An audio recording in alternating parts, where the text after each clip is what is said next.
but I didn't hate this aspect of it. What I hated was the last 20 minutes of this movie. They can't get away from the nostalgia. They can't, and it makes for an inferior film. It's like, wow. All right. Well, I mean, let's see where this goes. Let's get this over with. And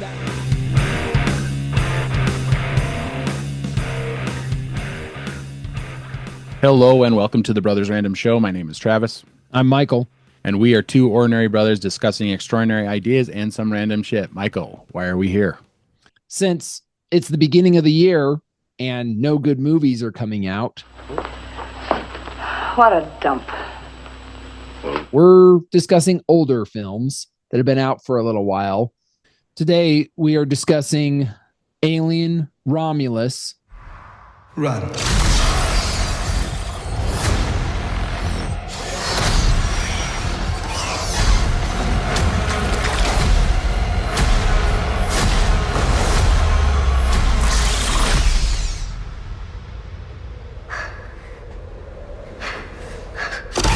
It came out this summer, and it was directed by Fede Alvarez and stars Celia Spini and David Johnson and Archie Renew. Yeah, a lot of actors that I've never heard of or seen in anything, really. So, not to say that they're not good, but the actor that stands out. I'll say they're not good. Sorry. The actor to me that stands out is David Johnson, who plays Andy. So we can get into that. Basically, this is the 7th film in the Alien franchise. It's time to stop.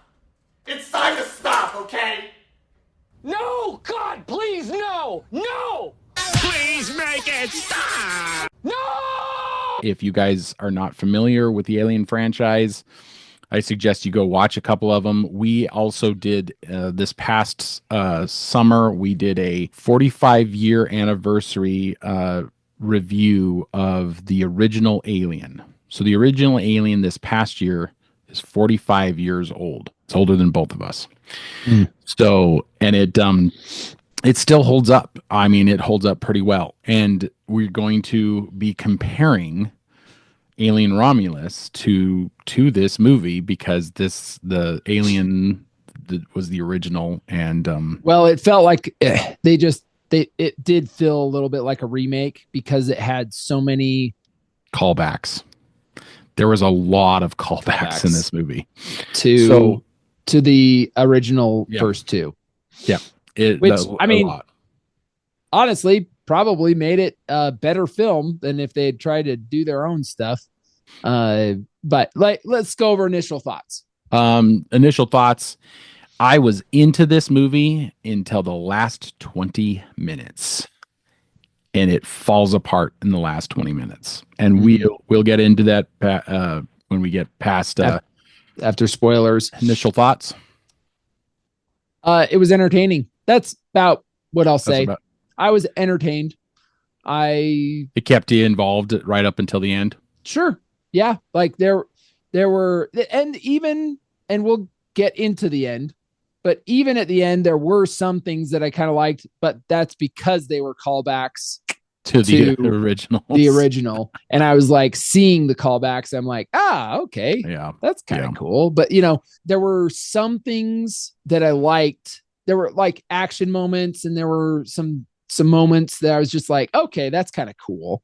Yeah. Somebody thought that up. And this is what I like about Hollywood is like make a problem and then have a really cool solution. Yes. That somebody comes up with to fix the problem.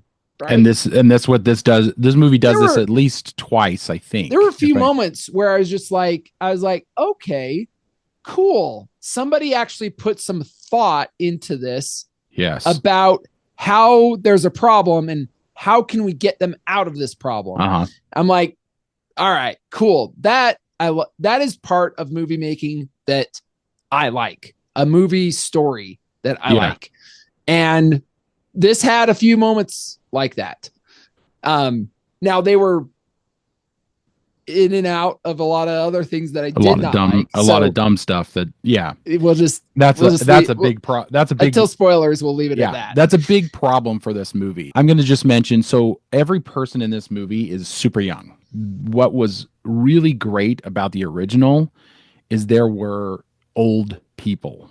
They were everybody uses like space truckers, and it did have that vibe, that space trucker vibe. These guys were grizzled, they had been doing this for a long time. The youth of the actors in this movie put me off from the beginning, because the whole time I'm just going, there's no way that they have lived long enough to know how to do some of the things that they do.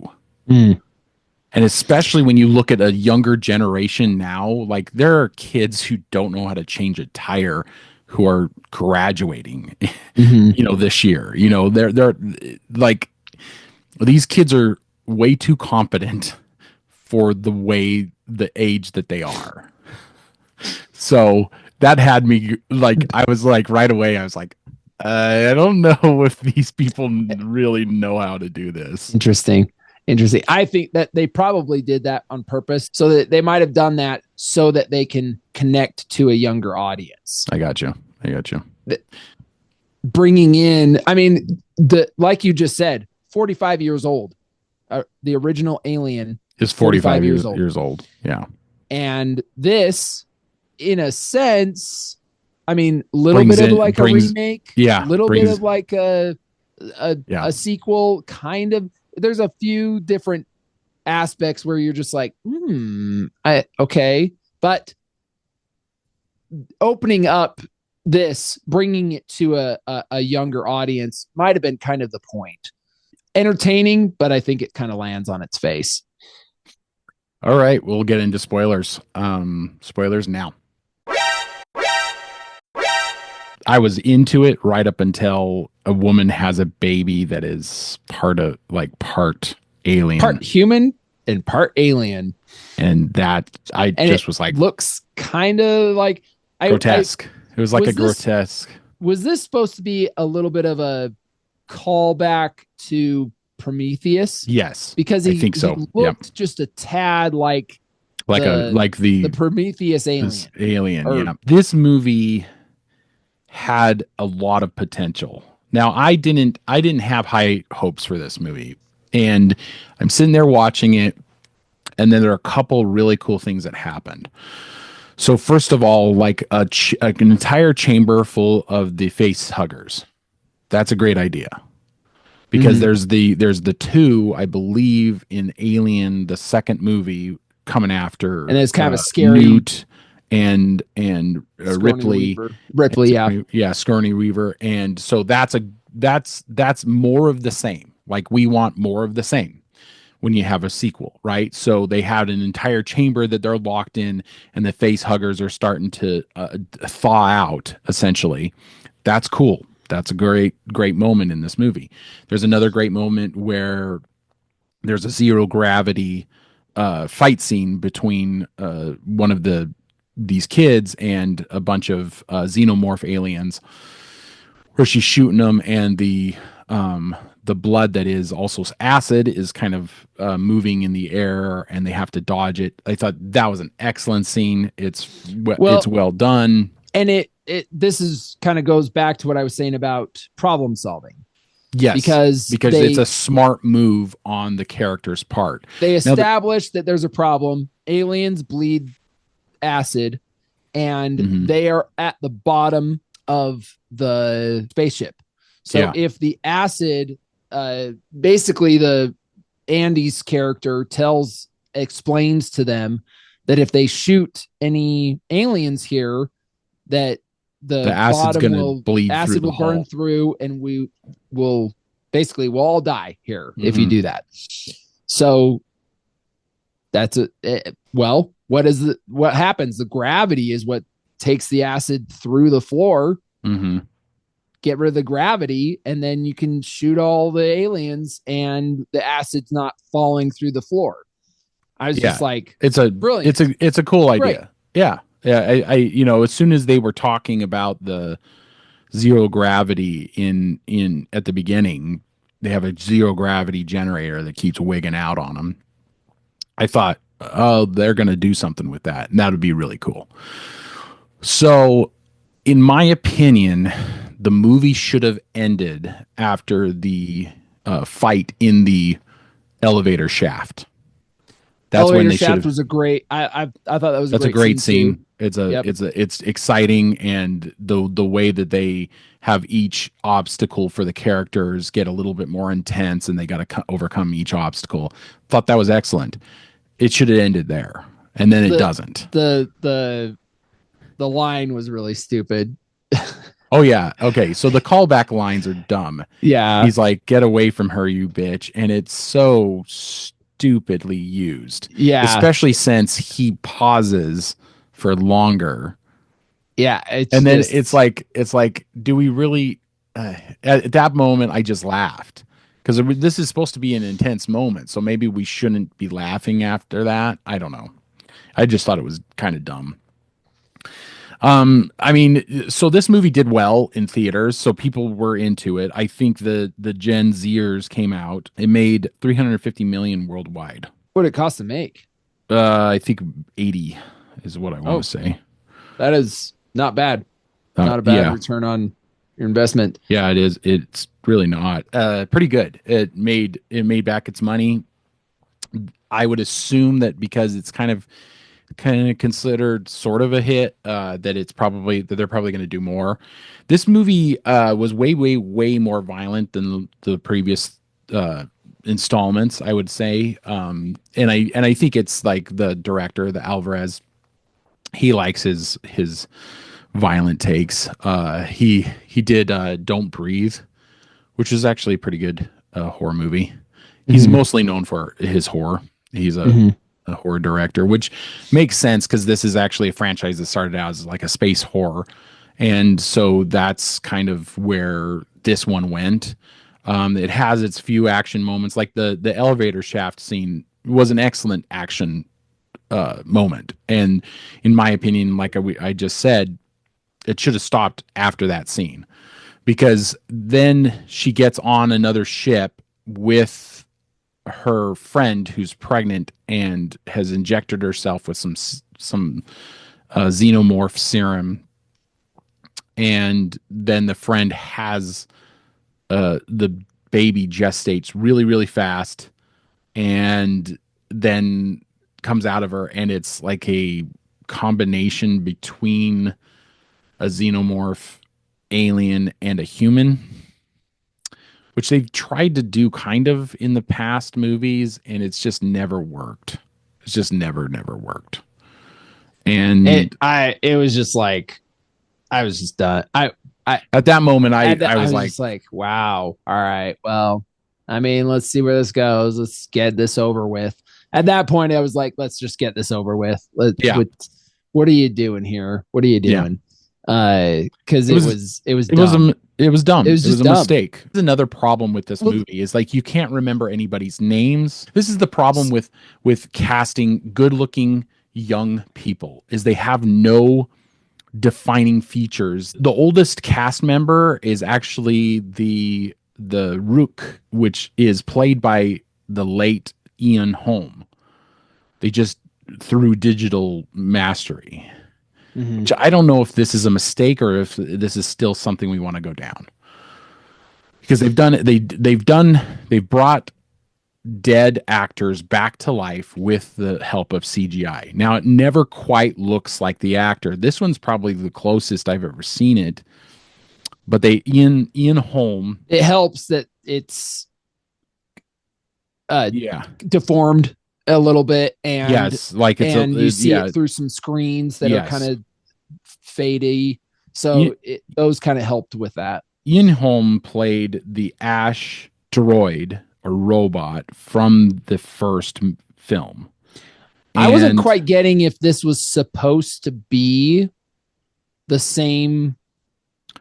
It's not the same, right? It's a different robot. It's a different.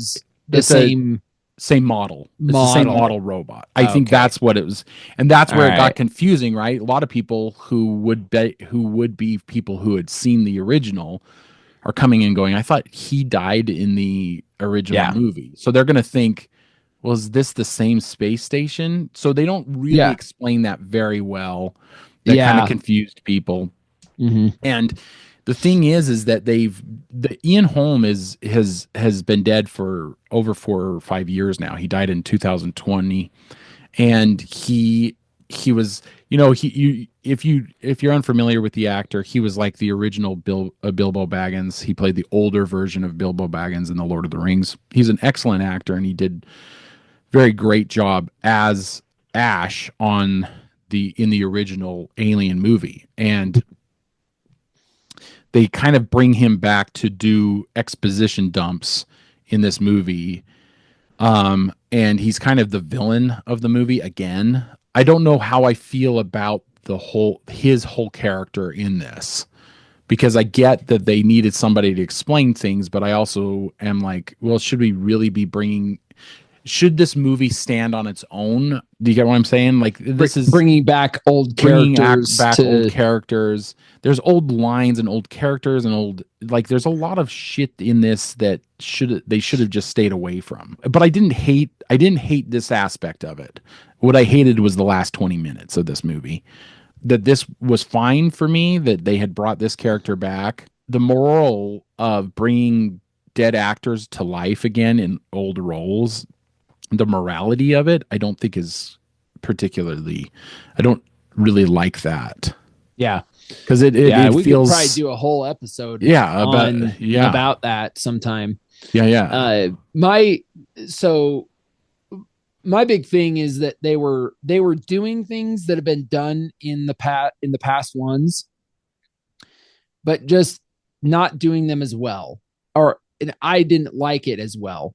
So there's a moment where Andy is back with the aliens, and Rain gets away. She has a chance to leave and get away. Now, this is a callback to Aliens.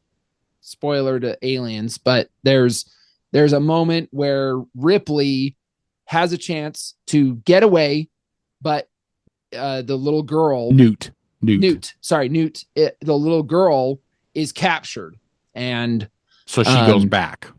So she decides to go back to save Newt. Now, here's my big thing: human, little girl, robot. Sorry, the stakes aren't the same. Yeah, the stakes aren't the same. Yeah, I'm sorry. I'm a humanist. I'm just gonna say it. Do you believe that she's like?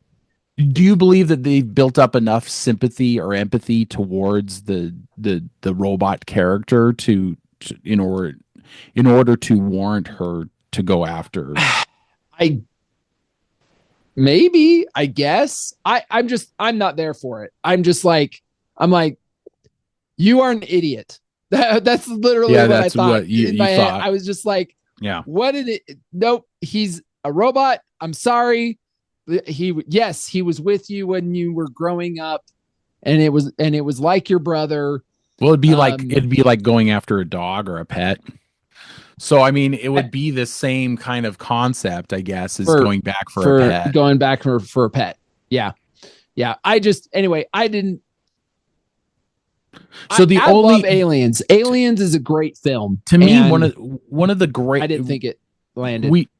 And we definitely need to do a review of Aliens, and I think that'll probably be in the coming months. But the thing is that to me, the only actor that stood out was Andy, and that's only because he gets a change. He gets an upgrade as a robot. They put a chip in him, and he gets an upgrade, and he almost completely changes from a kind of struggling robot to a very much more articulate and refined robot. And what's so great about that is the it's all in acting. You don't really, they're not going to use any special effects to make that better. So and the actor, I've never seen him in anything else. I believe his name is David Johnson. So David Johnson is the only standout actor in this entire movie. Everybody else melds into each other. They all look the same or are about the same. They all have this Gen Z insufferable attitudes and stuff like that. So and you know right away that they're fodder for the alien, right?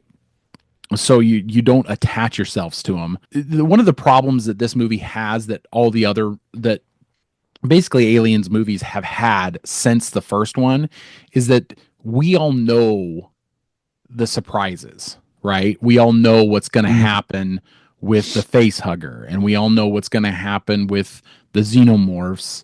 We know that so there's not really any surprises that we need to have anymore from this. So in the original, if you don't know the original, there's a face hugger that implants a embryo of a xenomorph inside a guy, but you don't know that until they're sitting at dinner all joking and he has a chest burster come out of him. Yeah. So and it's shocking. At the time, it was this, at the time nobody knew what was going to happen, and so it was completely shocking. And that's the thing about this series, is that now we all know, but the characters don't know. I think there's a loss of tension in that, right? Right. Not only is there a problem with the actors in this because they don't have defining characteristics, is the best way I know how to put it. So that's a serious, for me, that's kind of an issue for like identifying or liking a character. So when they die, you just like, that guy's dead. They're just fodder. I did feel something for Andy. I guess I just because I liked the way the actor was portraying him, and then that changes back and it changes. So that was fascinating. So I'm not as put off by the idea that she went back for him, because I think to myself, well, she's got an attachment to him, like an emotional attachment to him. But you're right. It's a stupid move to risk your life for something that's not even alive. The other callback that I thought was pretty cool, actually, because I'm with you. I did not like the half human, half alien thing that happened at the end. Baby that's born. The last 20 minutes just sucked. But I did like how she throws on a so it's after her, it's in the ship, and it's just her and the alien, and she throws on a spacesuit, just like in the first one. But this is reminiscent of the first one, right? Yeah, it's exactly, and she knows what she's going to do. So very similar in the fact that Sigourney Weaver ended up opening up a airlock, an airlock, and got it sucked out. So I kind of liked that. I was like, oh, all right, okay, because it's another callback to the old one. Well, but it's another callback after several callbacks that you're kind of rolling your eyes. Yeah, they're like rolling off all these It's true. Yeah. So get back, get away from her, you bitch. Like that didn't need to happen. That line didn't need to be put in this movie. It's too much nostalgia. They're relying on too much nostalgia. They're so reliant on too much nostalgia that they can't get the originality, because there's moments in this that are original. Zero gravity idea, that's a great original idea, but they can't get away from the nostalgia, and it makes for an inferior film. I would say the nostalgia made for an inferior film. The actors outside of David Johnson made for an inferior film. And then the end was so poorly executed. Yeah. Did you not like the plot point of the fact that there's a woman that's pregnant and she's bleeding, and they've got this vial thing? Yeah, that's I don't like DNA. Okay, so you didn't like that. I thought, this was my thinking, is that she was going to shoot herself with the DNA, the alien DNA. That's been, alien goo. chemistry or whatever, science fiction. I'm gonna have to science the shit out of this. And that it was going to end with that she goes in the pods to be able to sleep going to the next planet. But that I thought they were going to end it there, and then they had 20, and then I saw that it still had 20 minutes left.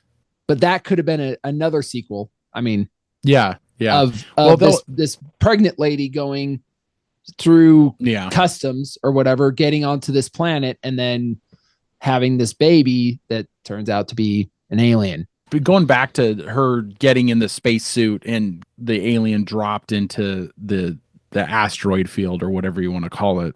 Okay, so when Sigourney Weaver did it, there was a kind of she was kind of sexy when she did it.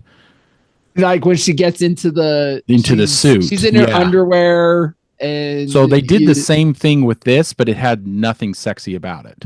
Yep. I noticed. What is it? Like, what's going on? Hollywood, baby. Can't make a woman sexy at all. Mm-mm.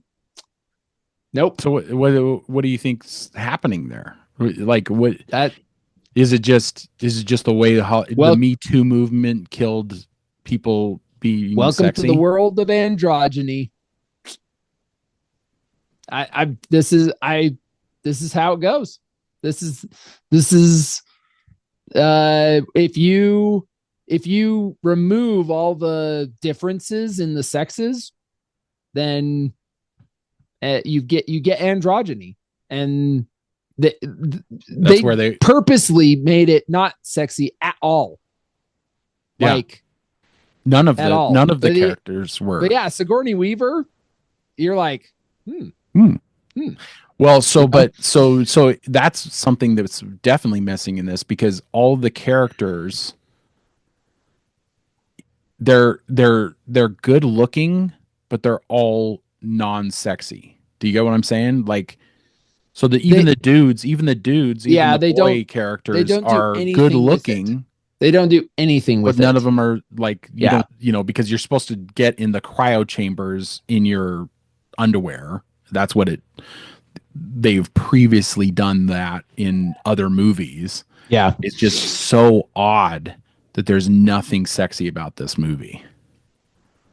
Yeah. On either end. Like, they don't even do it for the women in this. That, like, so none of the dudes have their shirts off at any point. It's like you said, I think, welcome to the world of androgyny. Yeah. And it's weird because sometimes they over sexualize things, and then sometimes they completely remove all sexiness. So, but that was what was great about the original, is it wasn't over sexualized. She's in her underwear at one point in the movie. She looks great in her underwear. That's it. That's all it is. Mm-hmm. There's not a sex scene. She's not nude. It's just that. That's it. And it's I don't know. It's an indictment, I guess, against the male gaze or whatever like that. It's like, okay, but I don't really like the world of androgyny either. Yeah, I sure don't. But that's it seems like Hollywood will go that way just a little bit more and more and more. More and more and more. Yeah. I think so. I think they will. I think we saw that. I think we saw that with Furiosa. Yeah, same thing. Same thing. It's like Anya Taylor-Joy, she's a beautiful woman. So they downplayed that. Yeah, don't use that at all. They don't use it at all. It's like she's not. Yeah. Well, anything else to add to this movie? I think we've dunked on it enough, right? We dunked on it a ton. I will say, I was entertained. Like I did not feel. Yes, bored. The ending sucked. Yes, there were things that I didn't like about it. But after watching it, I didn't feel like my what, 2.5 hours was like completely wasted. Yeah. And Like, that's the I felt problem. Is it's also a long movie, and they should have cut off the last 20 minutes. Yeah. Like, you could have just ended at the Yep. last 20 minutes and it would have been fine. Yep. Whole nother movie. A whole other movie you could have started about what that could have been, but nope. Thank you for joining us for that review, audience. Check us out on social media, Spotify and Apple Podcasts. Just look for The Sword in the Skull. If you are listening to this and not watching it, please go to YouTube and like, share, and subscribe. If you liked this video, you are the subscriber we were looking for. Amen to that. Keep reading, keep listening, keep watching, learn more. And for other random videos, check out right here.